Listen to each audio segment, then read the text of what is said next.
بسم الله الرحمن الرحیم. السلام علیکم ورحمت الله وبرکاته. ګرانو زده کوونکو، تاسو ته ما کورس رانیولی دی د ټینس جمع ده ټینسز، یعنی څو ټینسز دي. ټینسز په غټه باندې درې دي. یو دی پریزنټ ټینس، بل دی پاست ټینس او بل دی فیوچر ټینس. په دې باندې تاسو ته ما مخکینی ویډیو جوړه کړې وه. اوس زه تاسو ته ښیم په دې یو ټینس کې څلور ټینسونه دي، یعنی په پریزنټ ټینس کې هم څلور دي، په پاست ټینس کې هم څلور دي او په فیوچر ټینس کې هم څلور دي. زه تاسو ته نن په دې ویډیو کې یو کې څلور کلیر کوم او یو جمله ورسره لیکم د یو ټینس. بیا په راتلونکي ویډیو کې به زه تاسو ته په یو ټینس کې چې څو قسمونه دي د جملو، هغه جملې به ښه په وضاحت سره یو ټینس باندې به ته یو ویډیو جوړوم. نو دغسې ټول ټینسونه به جوړیږي، 12 ټینسونه به جوړیږي او 12 ویډیوګانې به زه تاسو ته په راتلونکي نورو ویډیوګانو کې 12 ویډیوګانې به زه تاسو ته نورې جوړوم. ها، اوس چې کوم پریزنټ ټینس دی په هغې کې چې کوم 4 ټینسونه دي، یو ته وایي پریزنټ انډیفینټ ټینس، بل ته وایي پریزنټ کنټینیو ټینس او بل ته وایي پریزنټ پرفیکټ ټینس او بل ته وایي پریزنټ پرفیکټ کنټینیو ټینس. بیا په پاست ټینس کې چې کوم 4 دي هغه دا دي: پاست انډیفینټ ټینس، پاست کنټینیو ټینس، پاست پرفیکټ ټینس، پاست پرفیکټ کنټینیو ټینس. بیا په فیوچر ټینس کې چې کوم ټینسز دي هغه دا دي کوم 4 چې پکې دي: فیوچر انډیفینټ ټینس، فیوچر کنټینیو ټینس، فیوچر پرفیکټ ټینس، فیوچر پرفیکټ کنټینیو ټینس. دا په فیوچر ټینس کې دا 4 دي. اوس زه تاسو ته د دې یو ټینس پښتو کې معنا او یو جمله ښایم. په پریزنټ ټینس کې چې کوم پریزنټ انډیفینټ ټینس دی، د دې مطلب دی یعنی د دې معنا ده موجوده ناڅرګنده زمانه، موجوده ناڅرګنده وخت، موجوده ساده جمله، داسې هم ورته ویلی شي پریزنټ انډیفینټ ټینس. ها، دا جمله ده پکې: He goes to shop. He goes to shop. هغه دکان ته ځي، هغه دکان ته ځي. ناڅرګنده ده، ساده جمله ده. He goes to shop. هغه دکان ته ځي، یعنی he د هلک دپاره راځي، سړي دپاره. هغه هلک یادوي خو غایب دی، شته نه دی، ځکه he راځي. He goes to shop. ها، پریزنټ کنټینیو ټینس څه مطلب دی؟ پریزنټ کنټینیوس ټینس موجوده دوامداره زمانه، یعنی موجوده جاری وخت، موجوده یعنی شروع وخت، کوم چې شروع موجوده وي هغې ته وایي پریزنټ کنټینیو ټینس.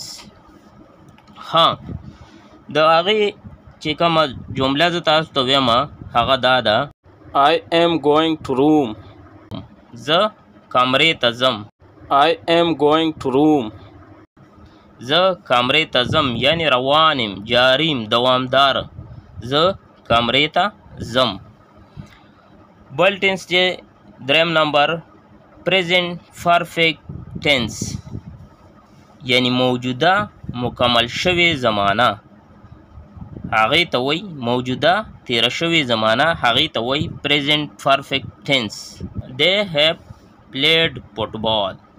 هغوی فوټبال ولوبولو، هغوی فوټبال وکړلو، یعنی مکمل یې کړلو، لوبه یې ختمه کړله. They have played football. ها، دې کې چې کوم 4م قسم دی د پریزنټ ټینس هغې ته وایي پریزنټ پرفیکټ کنټینیو ټینس، موجوده مکمل شوی دوامدار زمانه، یعنی موجوده مکمل جاری یعنی شروع زمانه، هغې ته وایي پریزنټ پرفیکټ کنټینیو ټینس. ها جملې ته پکې غوږ کېدئ. He has been reading the book for 2 hours. He has been reading the book for 2 hours. هغه د 2 غنټو نه کتاب لولي، یعنی جاری دی. د 2 غنټو نه کتاب لولي. هغه د 2 ساعتو نه کتاب لولي. He has been reading the book for 2 hours. دا د present tense څلور قسمونه شو. اوس د past tense څلور قسمونو ته غوږ کېدئ. غوږ ونیسئ. past tense څه ته وایي؟ past tense وایي تیر شوي وخت ته، تیر شوي زمانې ته، هغې ته past tense وایي.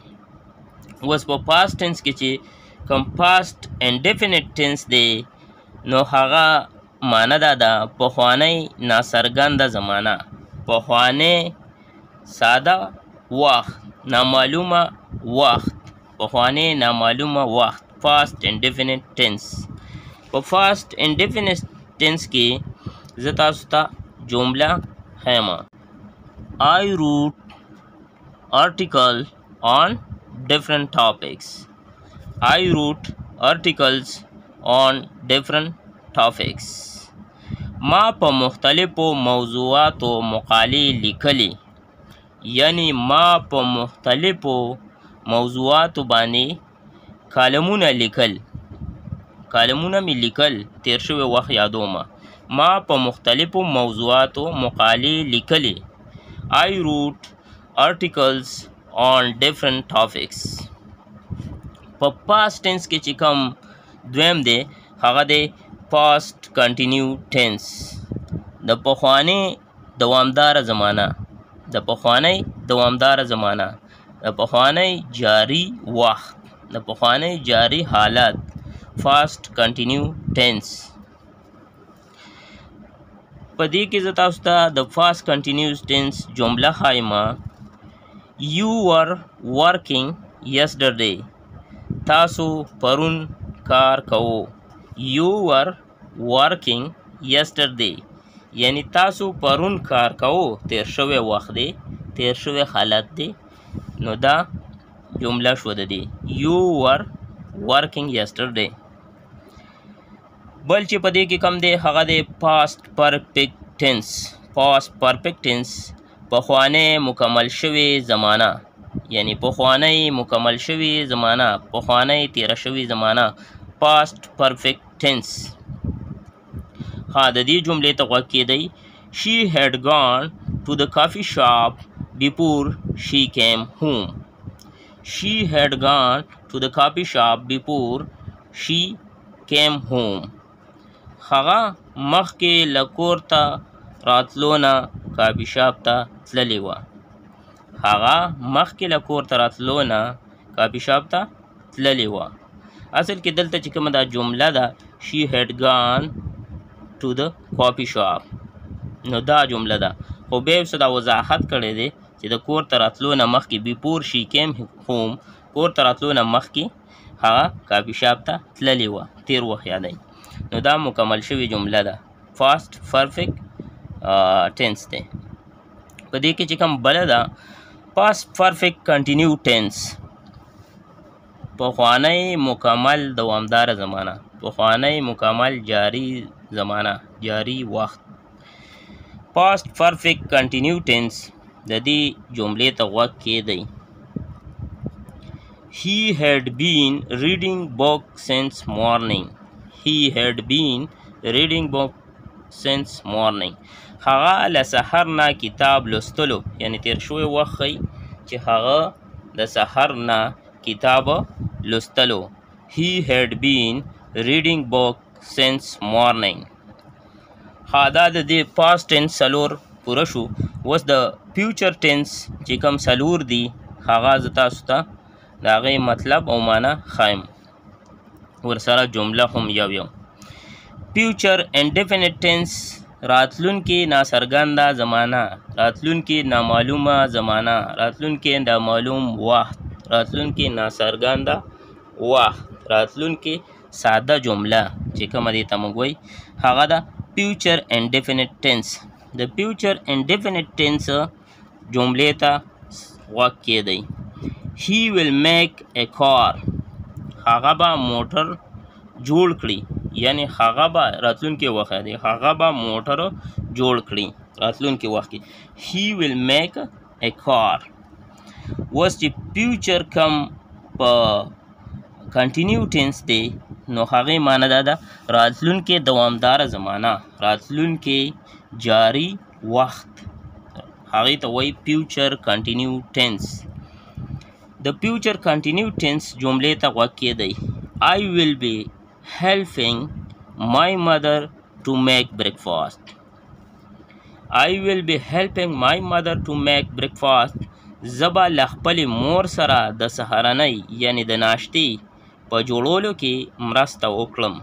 زبا له خپلې مور سره د سهارنۍ په جوړولو کې مرسته وکړم. راتلونکي وخت دی وایي چې زه به خپلې مور سره د ناشتې په تیارولو کې مدد وکم.